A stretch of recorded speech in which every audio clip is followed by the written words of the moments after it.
سرخط خبرها. تداوم تنش لفظی کابل و اسلام آباد پس از حمله کویت، امارت اسلامی این حمله را به شدت محکوم کرده است. پاکستان زمونږ هیواد زمونږ ولس د تباهی سره مخامخ کړی ده، زمونږ ولس زخمی کړی ده. تاکید روسیه بر تمدید مأموریت یونما در افغانستان. زمیر کابلوف گفته که هنوز هم پرسش‌های پیرامون موثریت فعالیت یونما در افغانستان وجود دارد. کشورها مثل کشور روسیه و سایر کشورها ترکیز و توجه در بود زیرساخت افغانستان داشته باشند. و افزایش امیدها به توافق تهران و واشنگتن. ترامپ به نمایندگان خود توصیه کرده برای توافق با ایران عجله نکنند.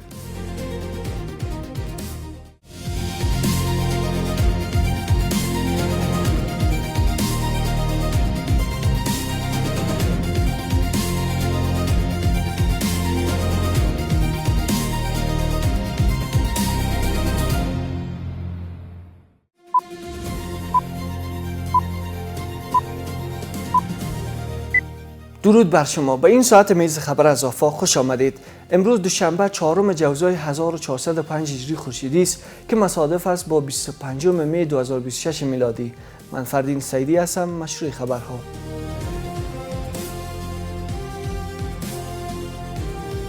در ادامه تنش‌ها میان کابل و اسلام آباد، محمود خان اچکزی رهبر اپوزیسیون پاکستان از سیاست کشورش در قبال افغانستان انتقاد کرد.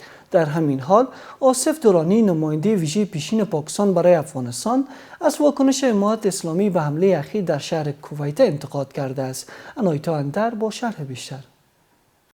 با آنکه ناامنی‌های داخلی در پاکستان اوج گرفته است، اما محمود خان اچکزی رهبر اپوزیسیون پاکستان در تازه‌ترین اظهاراتش گفته است که ناامنی‌های داخلی آن کشور ناشی از سیاست‌های داخلی آن کشور در قبال افغانستان است. در همین حال آصف درانی نماینده ویژه پیشین پاکستان برای افغانستان از واکنش امارت اسلامی به حمله انتحاری اخیر در شهر کویت بلوچستان انتقاد کرده و ادعا کرده است که امارت اسلامی در قبال چنین حملات برخورد دوگانه دارد. مقامات نظامیگر پاکستان بار ملامتی و ناکامی خود در سیاست‌های داخلی کشورشان بالای همسایه‌شان از جمله افغانستان می‌اندازند.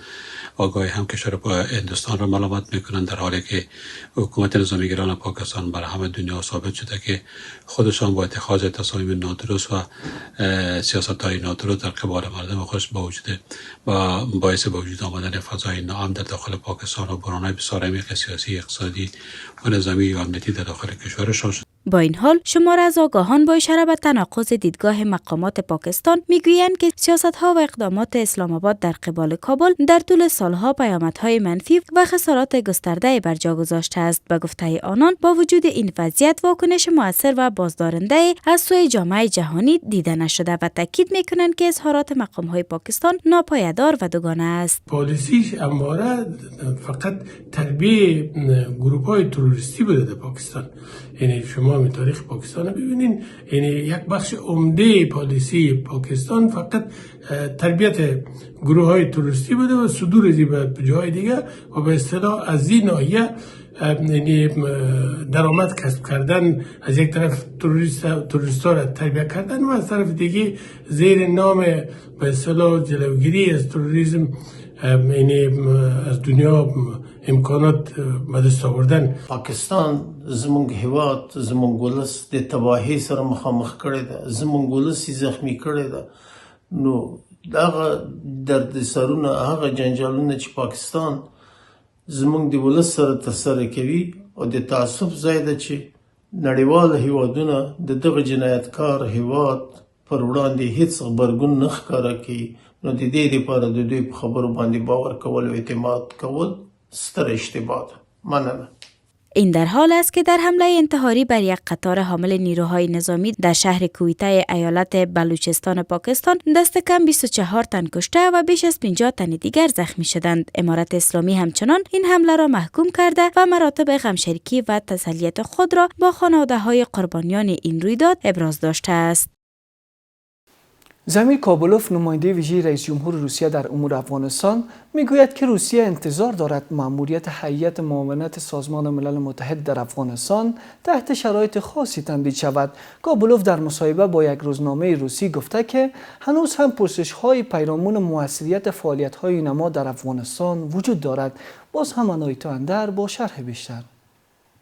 زمیر کابلوف نماینده ویژه رئیس جمهور روسیه در امور افغانستان میگوید که مأموریت هیئت معاونت سازمان ملل متحد در افغانستان تمدید خواهد شد، اما با گفته او در مرحله قانونی درباره کارکردهای این نهاد پرسش‌هایی وجود دارد. نماینده ویژه روسیه برای افغانستان در بخش کمک‌های بشردوستانه نیز اعلام کرده است که مسکو اجازه ارائه کمک‌های بشردوستانه به افغانستان را دریافت کرده و این کمک‌ها در صورت درخواست رسمی کابل در اختیار این کشور قرار خواهد گرفت. کشورها مثل کشور روسیه و سایر کشورها ترکیز و توجه در بود زیرساخت افغانستان داشته باشند. این میتونه در طویل مدت افغانستان به طرف بالندگی سوق بده. هرگاه واقعا حس همگرایی دارن، ترکیز بیشتر باید در موارد سپلای چین، زنجیره تامین، ساخت ساز، معادن و سرمایه‌گذاری در بالاخره سکتور برق، منابع تجدیدپذیر و تجدیدناپذیر به شکل درستش در نظر گرفته باشند. در حالی که روسیه از ادامه کمک‌های بشری خود به افغانستان اطمینان می‌دهد، امیرخان متقی وزیر خارجه امارت اسلامی با کینیچی ماساموتو سفیر ژاپن در افغانستان دیدار و پیرامون تحولات جاری منطقه و نیز اهمیت و گسترش روابط دوجانبه میان افغانستان و ژاپن گفتگو کردند. به گفته رئیس روابط عامه این وزارت، امیرخان متقی در این دیدار اظهار داشته که ژاپن در سیاست‌های خارجی افغانستان جایگاه مهمی دارد و سفیر ژاپن نیز تاکید کرده که کشورش به همکاری‌ها و کمک‌های خود با افغانستان در عرصه‌های مختلف متحد است و این همکاری را ادامه خواهد داد. تعامل و همکاری اقتصادی با افغانستان میتونه هم از تجارب این کشور در بخش صنعت و زراعت استفاده صورت بگیره و در کنار از این تعاملات اقتصادی با کشور ژاپن میتونه تاثیرگذار روی افزایش تعاملات اقتصادی افغانستان با سایر کشورهای منطقه شود و میتونه رقابت‌های منطقوی را به منظور تعاملات اقتصادی با افغانستان افزایش بده. با این حال برخی از آگاهان میگویند که شمار از کشورها به ویژه روسیه به دنبال گسترش روابط سیاسی و اقتصادی با کابل هستند و باور آنان موقعیت ژئوپلیتیکی افغانستان باعث شده که ثبات در این کشور بر امنیت منطقه تاثیر مستقیم داشته باشد و همین موضوع زمینه‌ساز افزایش تعاملات و همکاری‌های بین‌المللی با افغانستان شده است. افغانستان از لحاظ ژئوپلیتیک در یک نقطه موقعیت داره که میتونه کشورهای همسایه و منطقه را با هم وصل بکنه و از سوی هم شما میفهمید که صلح و ثبات در افغانستان سبب صلح و ثبات در کشورهای منطقه میشه. با او اساس است که روسیه و دیگر کشورها تلاش میکنند تا روابط خوبی با افغانستان داشته باشند و در قسمت ثبات از او تلاش بکنند. این در حال است که پیش از این با توجه به نیازمندی‌های اقتصادی در افغانستان، رئیس یونیسف در افغانستان گفته بود که برای رسیدگی به مشکلات عودت کنندگان، پاسخگویی مؤثر به ناامنی غذایی و مبارزه با تغییرات اقلیمی 520 میلیون دلار از کمک کنندگان بین المللی درخواست شده است. و در خارج از کشور، در اوج خوشبینی‌ها از احتمال توافق تهران و واشنگتن، دونالد ترامپ رئیس جمهور آمریکا به نمایندگان خود توصیه کرده برای توافق با ایران عجله نکنند. او گفته که فشار زمان بیشتر روی ایران است. در همین حال رئیس جمهور ایران اظهار داشته که آماده‌اند به جهان اطمینان دهند که به دنبال سلاح هسته‌ای نیستند. شماری از سناتورهای ارشد جمهوری‌خواه هم هشدار دادند که این توافق احتمالی ممکن است اهداف کارزار نظامی اخیر آمریکا و اسرائیل علیه ایران را تضعیف کند. عزت محمدی بیغش.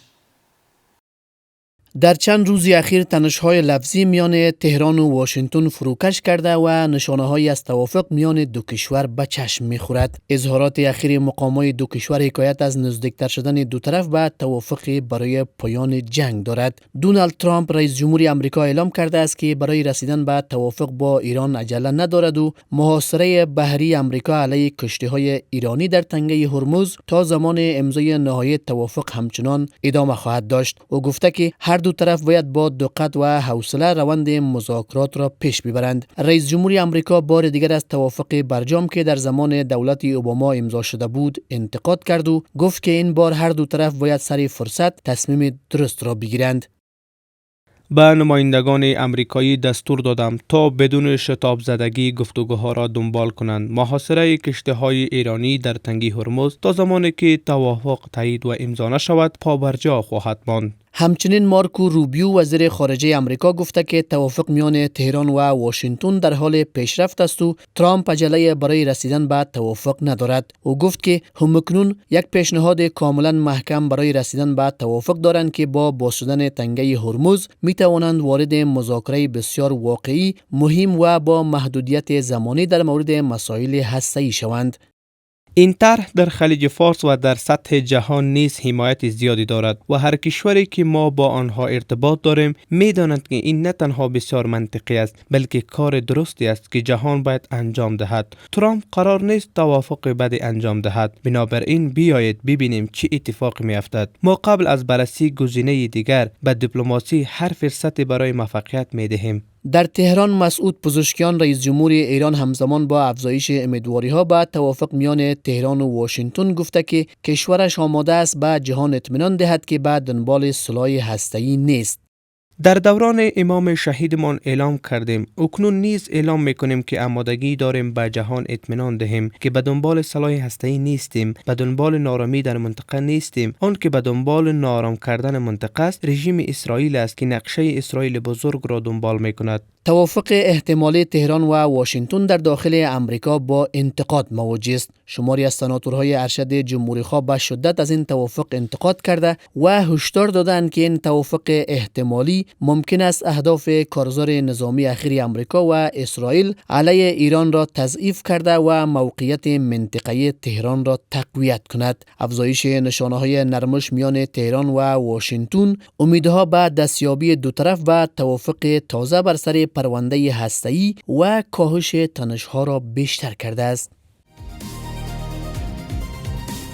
سپاسگزاری می‌کنیم از همراهی شما تا این دم. تا دیدار بعد، خدا نگهدار.